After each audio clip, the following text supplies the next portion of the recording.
もし私が、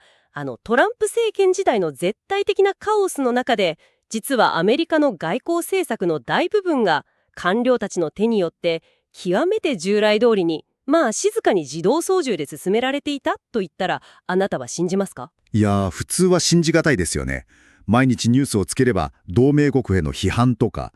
SNS での過激な発言ばかりが報じられていましたから。そうなんですよ。多くの人がアメリカという国自体が予測不可能な暴走状態に陥ったと感じていたはずです。ええ、無理もないことです。でも、日々のニュースという荒れ狂う波ばかりを見ていると、水面下で実際に海流がどこに向かっているのか、私たちは完全に見失ってしまうんですよね。確かに、表面的な動きに目を奪われがちです。だからこそ、今回の徹底解剖では、あなたと一緒にその真相の海流へと潜っていきたいと思います。情報過多の中で見えなくなっている超大国アメリカの本当の姿と、私たちが生きる世界の新しいルールを解き明かしていきます。はい。今回の分析のベースとなるのは、オーストラリアン・フォーリング・アフェアーズ誌に掲載された複数のエッセイですね。そうです。外交とか国防、インテリジェンスの専門家、さらには元首相の生々しい証言など、かなり多角的な視点から現状を解剖した資料になっています。この議論が非常に面白いのは、イデオロギーとか感情論を完全に排除している点なんですよ。アメリカの覇権が今、物理的、そして構造的にどう変容しているのか、事実ベースで冷徹に読み解いていきましょう。では早速、世界中が最も混乱させられたテーマ、つまりアメリカ国内の政治メカニズムの実態からいきましょう。トランプ政権時代、政策の根幹は変わっていなかったというのは、一体どういうからくりなんですか？ここで、防衛戦略の専門家であるデイビッド・キルカレンが提唱した逆さまのアヒルという非常に秀逸なメタファーを紹介させてください。逆さまのアヒルですか？ええ。通常、アヒルというのは水面上では優雅にスイスイと進んでいますが、水面下では必死に足をバタバタと動かしていますよね。はい、見えないところで頑張っているという、よくある例えですよね。しかし、キルカレンによれば、当時のアメリカは全くの逆だったんです。逆というと、水面上がバタバタしていたと。そうです。水面上の大統領の振る舞いや政治的規範の破壊といったものは騒がしく、まさにカオスでした。しかし、水面下をよく見ると、実務者や官僚たちによって、オバマやバイデン時代から続くオーソドックスの政策が驚くほど淡々と実行されていたんです。それは例えばどのあたりに現れているんですか？アフガニスタンからの撤退に向けた長期的な道筋や、シリアやイラクでの対 IS 掃討作戦などですね。軍事戦略の核となる部分は、ほぼそのまま引き継がれていました。なるほど。でも、イラン核合意からの離脱みたいな大きな騒ぎもありましたよね。あれも即座に国際的な枠組みを破壊するものではなく、国内向けの政治的パフォーマンスの側面が強かったという分析なんです。いやでもちょっと待ってください。もし裏柄の実務が従来通りだったのなら、なぜ同盟国や世界はあんなにパニックになっていたんですか？それはですね、ごめんなさい。これ例えるなら、老舗のレストランでキッチンで作られている料理の味とかレシピは昔から全く変わっていないのに、メインシェフが突然客席に飛び出してきてウェイターを怒鳴り散らしているようなものですよね。面白い例えですね。味は同じでも客としてはこの店もうダメかもしれないって恐怖を感じるじゃないですか。そのレストランの比喩、現象の半分は正確に捉えていますが、事態はもう少し深刻なんです。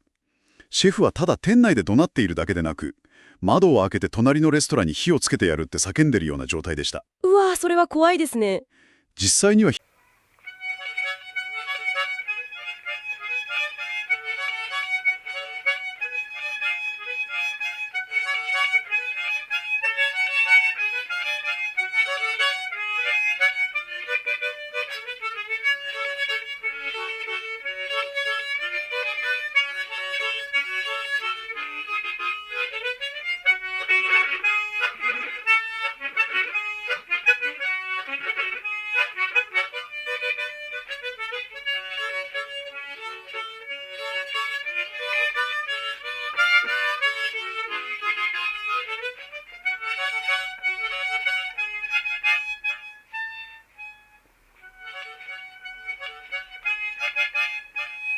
気をつけなくても、その振る舞い自体が同盟国に対してアメリカは本当にいざという時約束を守るのかという根本的な疑念を植え付けてしまったんです。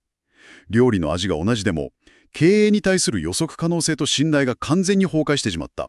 これが最大のダメージです。同盟国からの信頼の連続性は断ち切られてしまったということですね。はい、その通りです。でももしアメリカの根幹の国家戦略自体がそこまで大きくブレていないのだとすれば、なぜ今世界のパワーバランスはここまで劇的に揺らいでいるんでしょうか？そこで焦点を当てるべきなのが、アメリカ自身ではなく、システムを変容させている最大の変数、つまり中国の台頭です。よくメディアでは新冷戦という言葉が使われますよね。ええ。ただ、かつてのソ連との冷戦とは根本的な構造が全く異なるんです。構造が違う。でもソ連も中国もアメリカと対立する巨大な権威主義国家ですよね。決定的な違いは、経済の持続力です。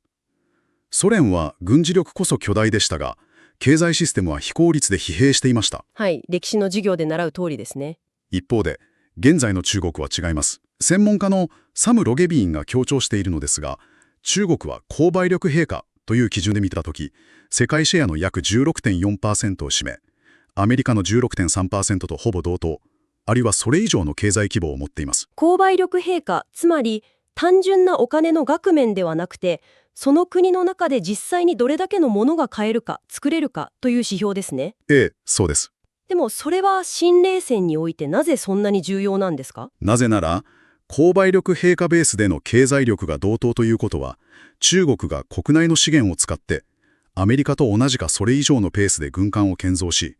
兵器を量産し、軍隊を維持できるという物理的な現実を意味するからです。なるほど。アメリカにとって、地球の裏側であるアジアにおいて、これほど巨大な生産能力を持つ国を軍事的に完全に打ち負かすことは、コストの面から見て現実的ではなくなってきているんです。ただの GDP の数字比べではなくて、実際の戦争を継続する力、ウォーメイキングポテンシャルの話なんですね。まさにその通りです。しかも中国がソ連みたいに世界中を共産主義化してやるというようなイデオロギーの輸出にはそこまで熱心ではないという分析もありましたよね。はい。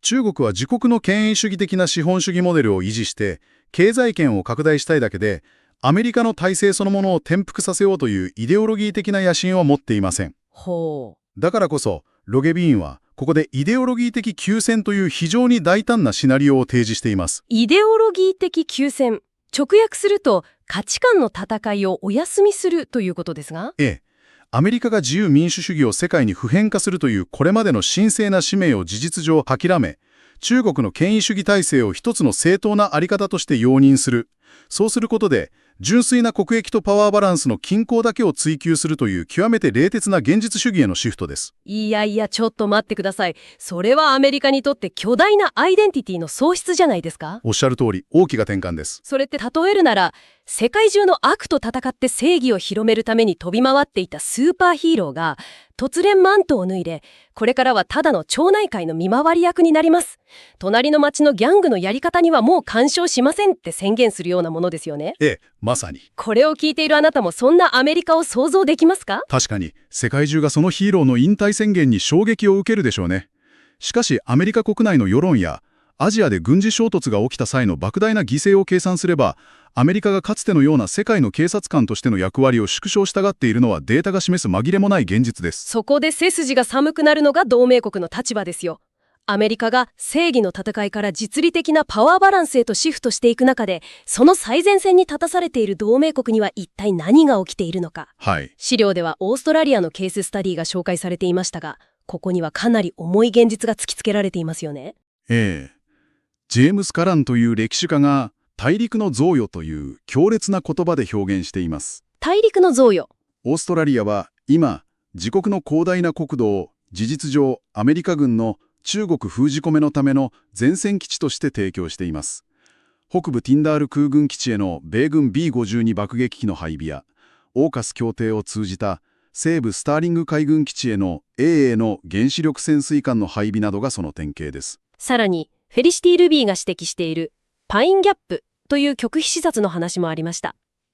エドワード・スノーデンの告発で有名になりましたが、これ、ただの通信基地じゃないんですよね。はい。パインギャップは、アメリカの地球規模のインテリジェンスネットワークの神経中枢です。神経中枢。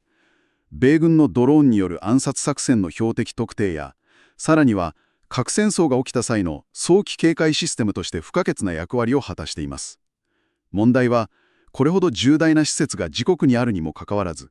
オーストラリアの国民や議会には、そこで何が行われているのかを知る権限も監視する仕組みもほとんどないという主権の喪失です。そして、そこから導き出される最悪のシナリオが、サム・ロゲビーンの警告するターゲットオーストラリアのパラドックスですね。ええ、恐ろしいパラドックスです。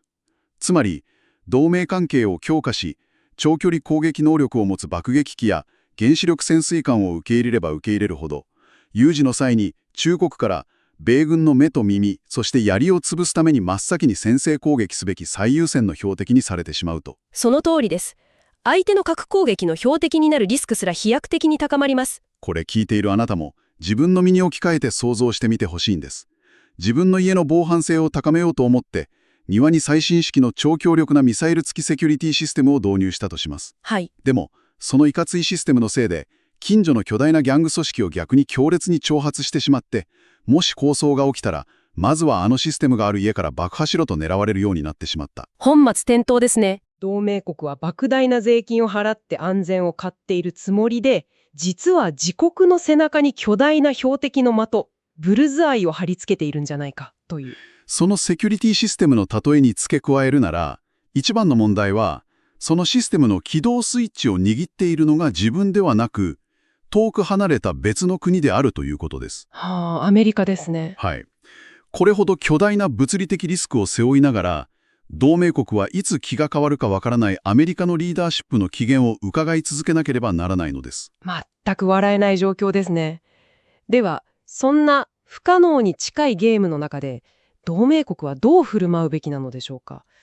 この問いに対して全く反する2つのアプローチが提示されていて、これがまた事態の複雑さを物語っています。そうですね。まず一つ目は、デニス・グローバーが提示する歴史の教訓をもとにするアプローチです。彼は1930年代のスペイン内戦を例に挙げます。スペイン内戦？当時、民主主義諸国は戦争への関与を恐れて不干渉を貫き、武器の支援を渋りました。